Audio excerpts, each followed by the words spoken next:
He's so hella fucking paranoid. I don't know. It's confusing. Бонжур, товарищи. Не так давно вышел третий эпизод игры Life is Strange Before the Storm. Приквел игры получился просто шикарный. Как сказала бы Хлоя, чертовски шикарный. Hella yes! Это подтолкнуло меня вернуться в начало и еще раз поразмышлять над всей серией игры Life is Strange. Осторожно, впереди будет море спойлеров, практически сплошные спойлеры. В этом ролике я хочу рассмотреть следующие темы. Как работает механика перемещений во времени? Каково же отношение Макс к появлению у нее силы? Воу! Что за хрень? Для чего Макс получила свои сверхспособности? Для начала рассмотрим, как работает в игре механика перемещений во времени. Есть хороший ролик на эту тему, ссылка в описании. Я не буду изобретать велосипед и процитирую некоторые моменты, так как у меня есть существенные комментарии и дополнения.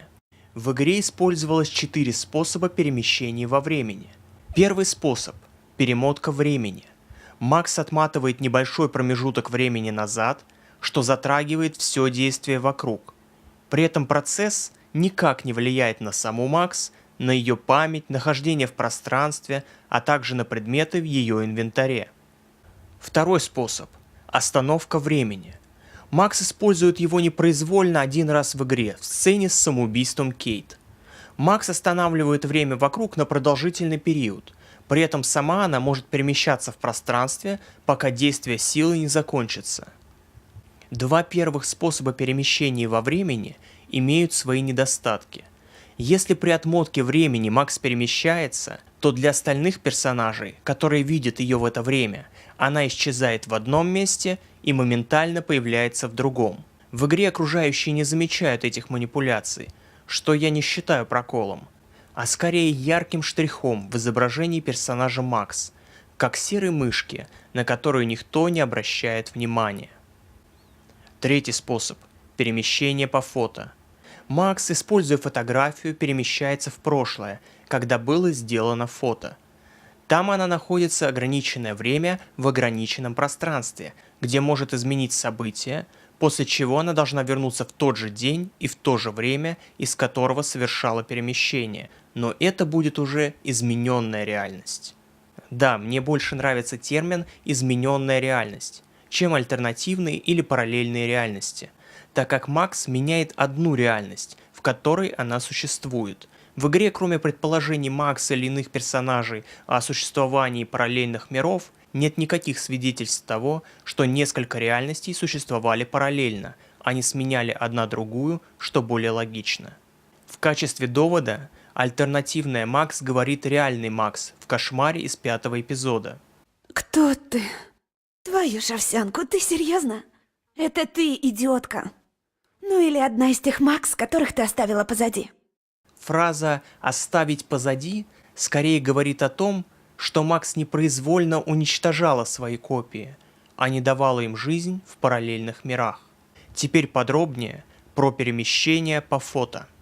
Реальная Макс из 2013 года, точка 4, переместилась по фото в 2008 год и попала в тело 13-летней Макс, точка 1. При этом сознание и память Макс из прошлого были вытеснены в чертоге ее разума, отрезок зеленого цвета на схеме. Реальная Макс изменила события, заставив Уильяма поехать за Джойс на автобусе, после чего переместилась назад в будущее в 2013 год из точки 2 в точку 5. Оставим на время реальную Макс. Когда она покинула тело 13-летней Макс, последняя ничего не помнила из событий от точки 1 до точки 2, подобно Эвану из эффекта бабочки. Так 13-летняя Макс продолжила жить в той реальности, которую считала единственной, реальности, где Уильям выжил. Эта Макс получила свой жизненный опыт в данной реальности, отличный от опыта реальной Макс, которая росла в реальности, где Уильям погиб. Так появилась альтернативная Макс, которая с 2008 по 2013 год жила своей жизнью в новой измененной реальности, Вероятно, ее мировоззрение, ее характер менялись в новых обстоятельствах, и она могла быть уже не так похожа на реальную Макс. Именно в тело этой альтернативной Макс и в обстоятельства ее жизни реальная Макс попадает при возвращении из прошлого, точка 5, замещая собой ее сознание и память, и фактически уничтожая эту альтернативную Макс. Далее реальная Макс продолжает жить в этой измененной реальности, пока не совершит следующее перемещение во времени по фото. Если я кого-то еще больше запутал, аллегория с течением реки очень удачная, смотрите видео в описании. Четвертый способ – перемещение назад во времени, которое происходит в начале игры после убийства Хлои Нейтаном. Макс моментально перемещается во времени в тело Макс из прошлого, заменяет ее сознание и память и продолжает жить в этой реальности. Такое разнообразие в действии силы многими критикуется, будто разработчики изменяют правила действия силы в угоду сюжету. Но по мне, в этом и есть суть силы. Макс не получает игрушку, действие которой ей однозначно понятно. Она получает силу, которую не знает и не понимает. Макс не догадывается, как сила поведет себя в следующий момент. Она боится этой силы в начале, и чем дальше, тем больше. Характерным моментом в этом ряду являются действия Макс, когда она возвращается в туалет, чтобы спасти Хлою в первом эпизоде. Конечно, она совершает глупые и нелогичные действия, когда пытается повторить все, что делала раньше. Итак, Макс, повтори каждый шаг. Я умылась. Порвала фотографию. А затем сюда прилетела бабочка. И я ее сфоткала. Но этот факт очень точно описывает внутреннее состояние Макс, которая шокирована и испугана от появления у нее силы и возможности повлиять на чью-то жизнь. Для чего же Макс получила свои сверхъестественные способности? В принципе, откуда бы Макс не получила свои силы, но это безусловно связано с появлением призрачной Лани, духа Рэйчел Эмбер. В реальности Лань впервые появляется на том самом месте, где закопали тело Рэйчел, и исчезает навсегда, когда Макс и Хлоя находят его. Это говорит о том, что дух Рэйчел успокоился и отправился туда, где ему положено быть. И хоть я не люблю ссылаться на разработчиков, так как считаю, что любое произведение, в том числе и игра, когда выходит в свет, начинает жить своей жизнью. А многие смыслы существуют вне зависимости от того, хотели ли разработчики их вкладывать в свое детище или нет. Несмотря на это, в своих комментариях разработчики напрямую указывают, что Лань – это дух Рэйчел.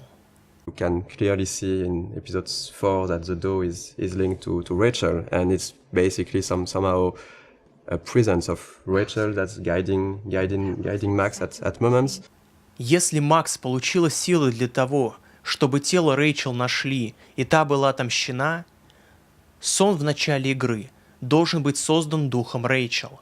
Но если дух Рэйчел знал о шторме и предвидел будущее, он должен был бы предвидеть, что без сверхспособности Макс тело Рэйчел найдут быстрее, что в итоге и произошло, если в концовке выбрать пожертвовать Хлоей.